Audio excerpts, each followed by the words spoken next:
Bonjour à tous, je vais vous parler aujourd'hui de Jéricho. Vaste sujet. La prise de Jéricho, en principe tout le monde connaît l'histoire de Jéricho, qui est cette épopée, je dirais presque fantastique entre guillemets, menée par Josué, donc le successeur de Moïse, et c'est la première grande bataille que Josué a eu à livrer après qu'il ait pris donc la succession de Moïse. Et donc cette histoire de Jéricho est une histoire qui a beaucoup de leçons à nous donner.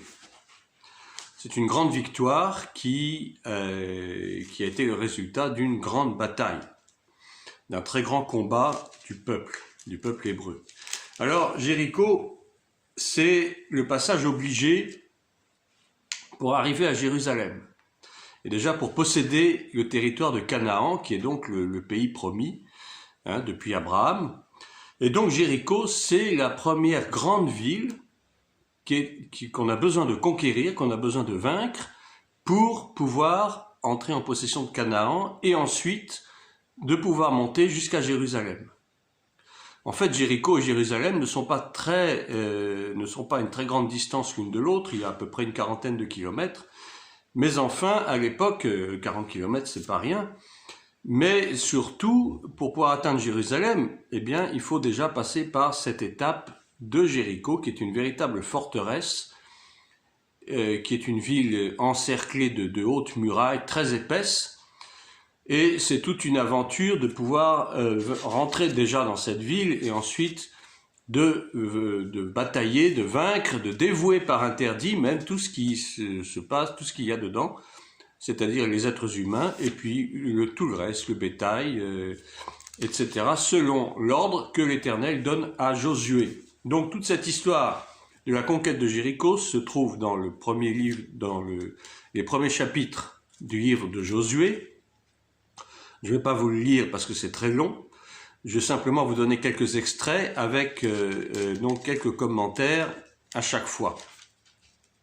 Donc ça commence par l'histoire des deux espions, les deux espions qui partent pour reconnaître la ville, et on a l'histoire de Rahab, la prostituée, qui, on le sait, fera partie de la descendance de Jésus. Elle fera partie des ancêtres de la lignée messianique. Et puis ensuite, après donc l'épisode des deux hommes qui réussissent donc à faire un témoignage sur la ville à Josué, et qui ont la vie sauve grâce à cette prostituée Rahab, eh bien on arrive au Jourdain. Il va falloir passer le Jourdain qui sépare donc cette partie qui empêche d'entrer dans Canaan. Il faut passer le Jourdain. Et donc le peuple va passer le Jourdain sous la direction de Josué et va camper à Sittim. Alors Sittim, ça signifie acacia en hébreu, Sittim. C'est là que donc Josué va recevoir les instructions de la part de l'Éternel pour pouvoir mener bataille contre Jéricho. Quelque part, Sittim est un lieu d'attente, un lieu de préparation.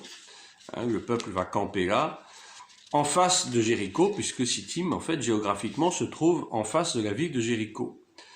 Ensuite, on a l'étape du passage du Jourdain, donc. Ce passage du Jourdain, ce fleuve qui traverse le pays d'Israël de part en part, qui part du nord, c'est-à-dire la mer de Galilée, et qui descend jusqu'au sud, qui est donc la mer Morte. En fait, le Jourdain, c'est le seul fleuve qui partage véritablement le pays en deux parties. C'est à la fois un symbole de séparation, on a la partie est et la partie ouest, et en même temps un symbole de réunion, de jointure. C'est le lieu où Naaman, l'officier syrien, a été guéri de sa lèpre. C'est le lieu, bien sûr, où Jésus a été baptisé. Et donc, c'est un lieu, j'allais dire presque un lieu sacré. Et justement, c'est en passant le Jourdain que Josué va, selon l'ordre de l'Éternel, placé les 12 pierres, les 12 fameuses pierres qui représentent les 12 tribus d'Israël. On le dit dans le chapitre 4, où l'Éternel dit à Josué, « Prenez 12 hommes parmi le peuple, un homme de chaque tribu, donnez-leur cet ordre, enlevez d'ici, du milieu du Jourdain, de la place où les sacrificateurs se sont arrêtés de pied ferme, 12 pierres que vous emporterez avec vous et que vous déposerez dans le lieu où vous passerez la nuit. » Et donc Josué appela les 12 hommes qu'il choisit parmi les enfants d'Israël, un homme de chaque tribu. Il leur dit, « Passez devant l'arche de l'Éternel votre Dieu au milieu du Jourdain, et que chacun de vous charge une pierre sur son épaule. » C'était pas simplement des petits cailloux, c'était des pierres qui faisaient plusieurs kilos, selon le nombre des tribus des enfants d'Israël, afin que cela soit un signe au milieu de vous. Dieu opère souvent par des signes.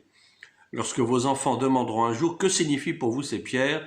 vous leur direz, « Les eaux du Jourdain ont été coupées devant l'arche de l'alliance de l'Éternel. Lorsqu'elle passa le Jourdain, les eaux du Jourdain ont été coupées, et ces pierres seront à jamais un souvenir pour les enfants d'Israël. » Effectivement, les eaux du Jourdain se sont arrêtées au moment où l'arche de l'Éternel, qui symbolise donc la présence de Dieu, a traversé le fleuve. Les eaux ont été coupées, tout comme la mer Rouge précédemment, du temps de Moïse, avait été coupée pour permettre au peuple de passer à pied sec. C'est encore un grand miracle de la part de l'Éternel, puisque l'Éternel a toujours sa main sur son peuple. L'Éternel permet toujours que son peuple marche à pied sec. Voilà, c'est un peu valable aussi pour nous. L'Éternel a plani notre chemin sous nos pas. Il ne veut pas que nous trébuchions, il ne veut pas que nous soyons noyés dans les flots des problèmes, des incertitudes, et de tout ce qui peut justement attenter à notre vie, parce que l'Éternel a un plan pour chacun de nous. Et cet exemple du peuple d'Israël est très parlant pour cela.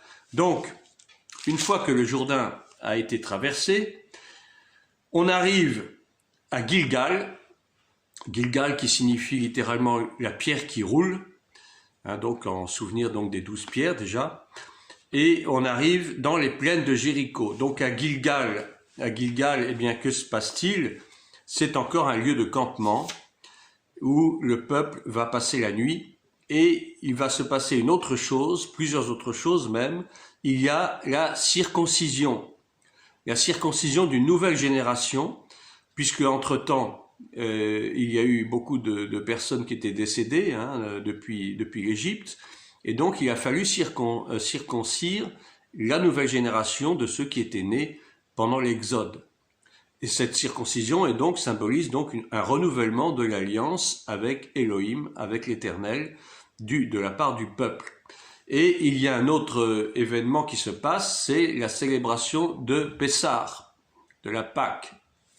C'est la deuxième fois où l'on voit le peuple célébrer Pessah, donc à Gilgal, c'est-à-dire une sorte de préparation, si vous voulez, une préparation spirituelle dans le but justement de livrer bataille à Jéricho.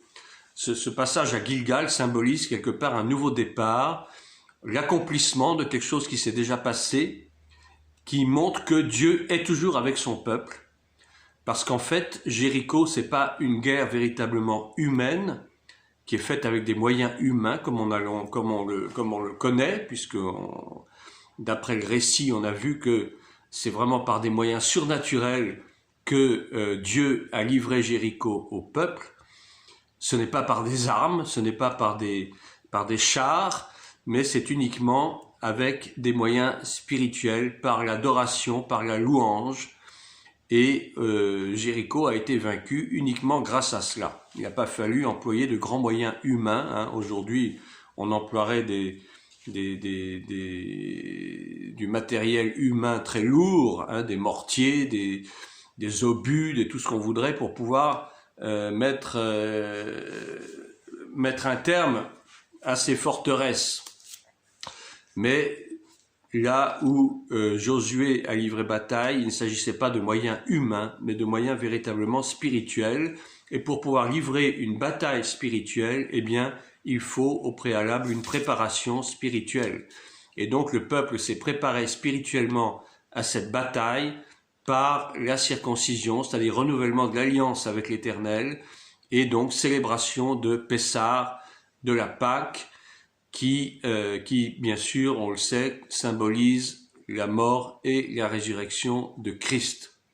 En fait, cette bataille de Jéricho a été remportée grâce au sacrifice messianique.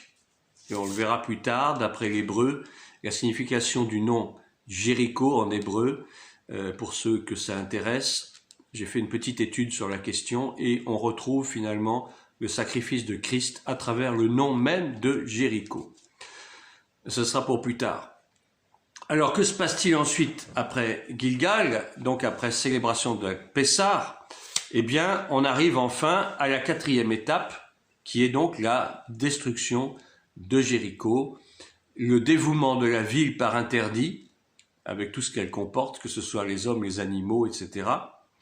Une ville complètement détruite, complètement rasée, et donc pas avec des moyens humains, mais avec des moyens uniquement spirituels. On a vu que l'Éternel avait ordonné qu'on fasse le tour de la ville 6 fois en silence, et que la dernière fois, le 7e jour, il a fallu faire le tour de Jéricho 7 fois, et au temps marqué, pousser des cris, et c'est à cause de cela que la ville est tombée.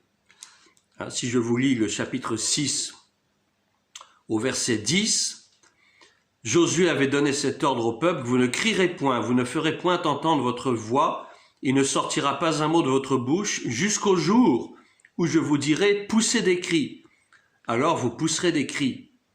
L'arche de l'Éternel fit le tour de la ville, elle fit une fois le tour, puis on rentra dans le camp et on y passa la nuit. Josué se leva de bon matin et les sacrificateurs portèrent l'arche de l'Éternel. Vous voyez, toujours la présence de Dieu aux côtés du peuple. Sans la présence de Dieu, rien n'est possible. Verset 13, les 7 sacrificateurs qui portaient les 7 trompettes retentissantes devant l'arche de l'Éternel se mirent en marche et sonnèrent des trompettes. Les hommes armés marchaient devant eux et l'arrière-garde suivait l'arche de l'Éternel. Pendant la marche, on sonnait des trompettes. Mais le peuple ne criait pas, le peuple ne disait rien, c'était seulement les trompettes qui faisaient entendre leur voix. Ils firent une fois le tour de la ville le second jour, puis ils retournèrent dans le camp. Ils firent de même pendant 6 jours. Verset 15, le 7e jour, ils se levèrent de bon matin, dès l'aurore, et ils firent de la même manière 7 fois le tour de la ville. Ce fut le seul jour où ils firent 7 fois le tour de la ville. Jusqu'à présent, il y avait simplement une fois par jour, pendant 6 jours. Et donc le 7e jour, il a fallu faire 7 fois le tour de la ville. On s'imagine un petit peu quand même que ça a dû prendre du temps, parce que Jéricho était une ville forte, une ville assez étendue, sur plusieurs kilomètres, je dirais, et faire le tour de la ville, ça devait prendre un certain nombre d'heures. À la 7e fois, comme les sacrificateurs sonnaient des trompettes, Josué dit au peuple: poussez des cris, car l'Éternel vous a livré la ville. La ville sera dévouée à l'Éternel par interdit, elle et tout ce qui s'y trouve.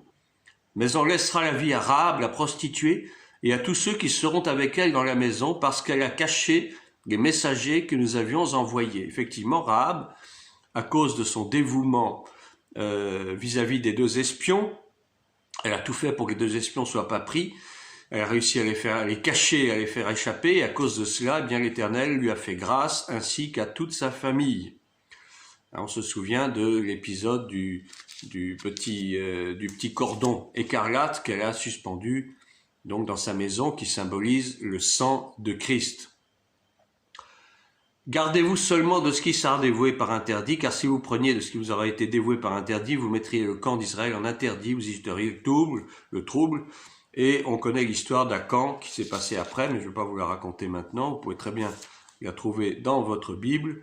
Il y a eu une désobéissance, Akan a pris des choses qui étaient dévouées, et il a mis tout Israël en déroute à la bataille d'Haï.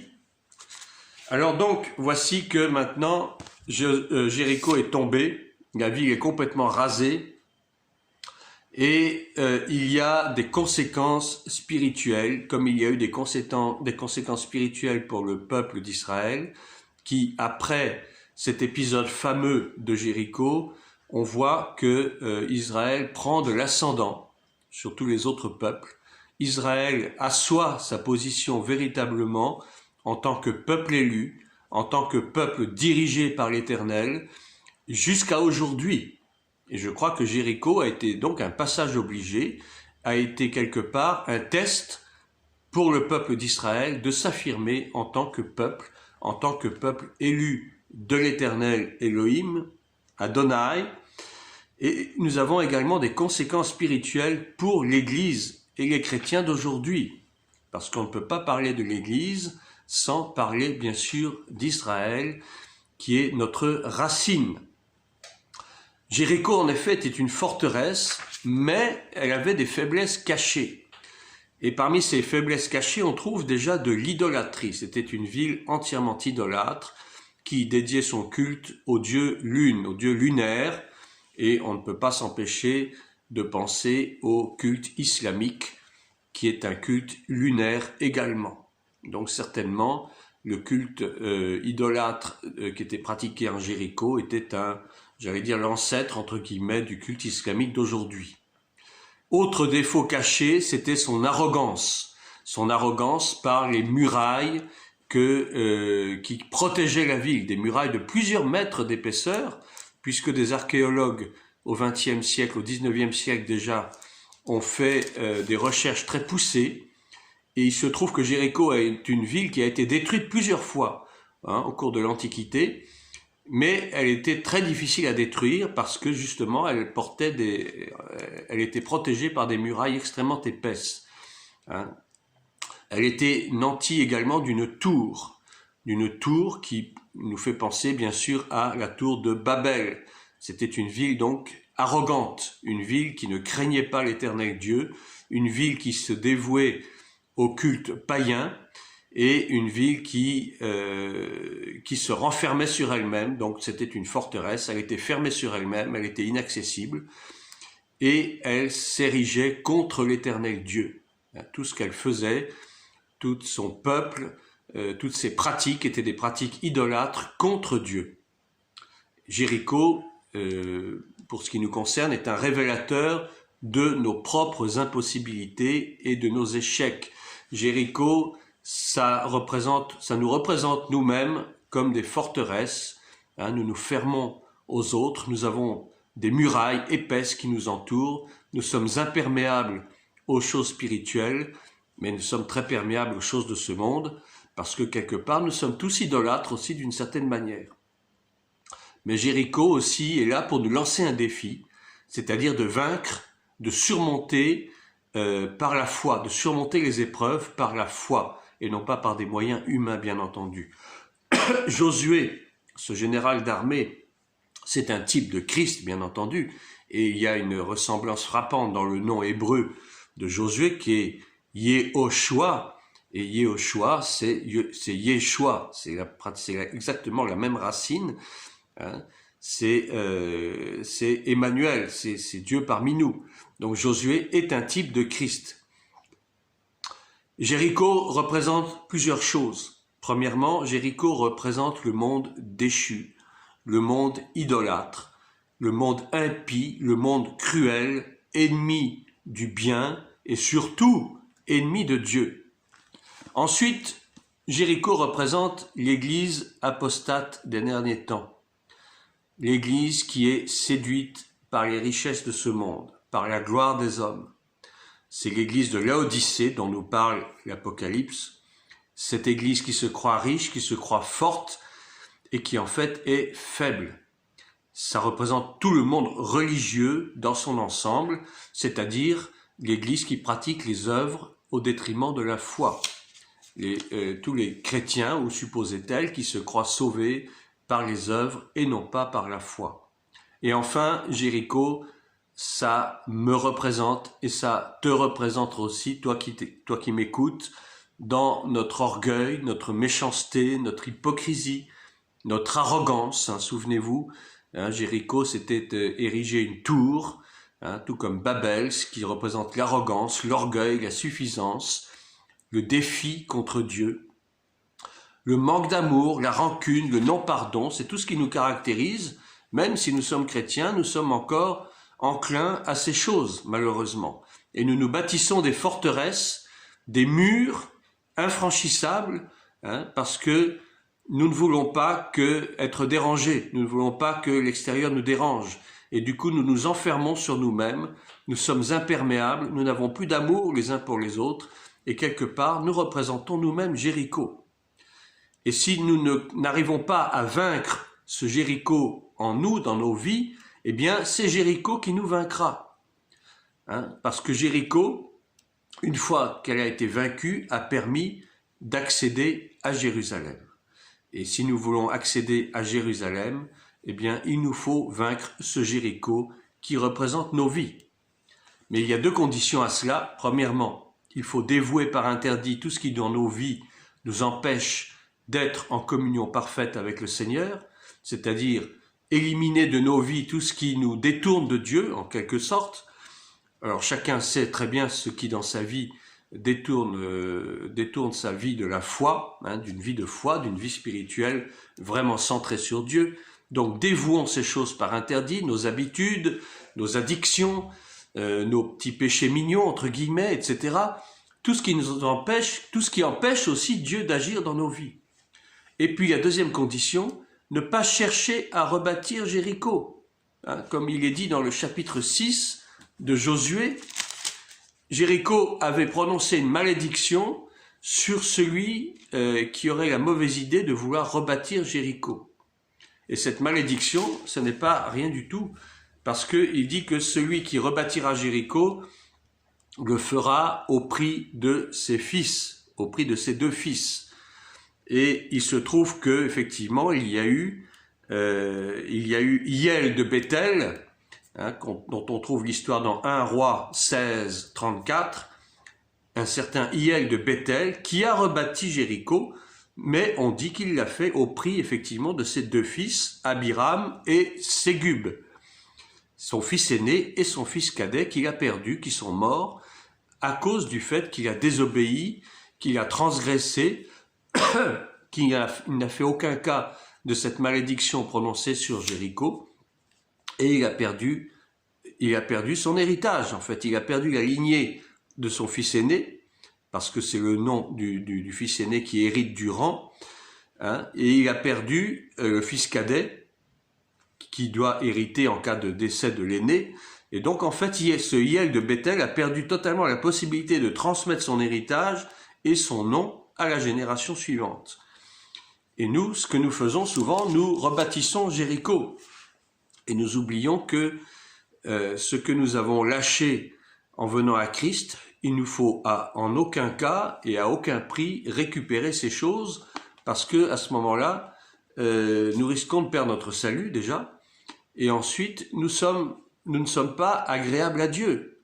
Si nous continuons ou si nous reprenons une vie que nous avons abandonnée parce que nous avons voulu suivre Christ, mais que nous récupérons encore ces choses, eh bien, ça nous attire effectivement des malédictions aussi. C'est-à-dire que nous perdons la grâce, quelque part. Nous sommes comme la truie qui retourne à son vomi. C'est tellement important de le dire. Si nous arrivons à vaincre des choses dans nos vies qui nous empêchent d'appartenir au Seigneur, pourquoi est-ce que nous allons rechercher de nouveau ces choses? Dès que l'occasion se représente, nous allons trouver bon de reprendre nos habitudes antérieures, de rebâtir ces forteresses, de rebâtir ce Jéricho qui va finalement ne nous attirer que des problèmes.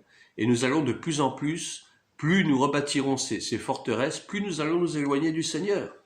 Et ce n'est pas du tout ce que le Seigneur veut. Si nous arrivons à détruire, à vaincre Jéricho, si nous arrivons à mener à bien ce combat spirituel, pourquoi alors renoncer ensuite? Ça n'a pas de sens.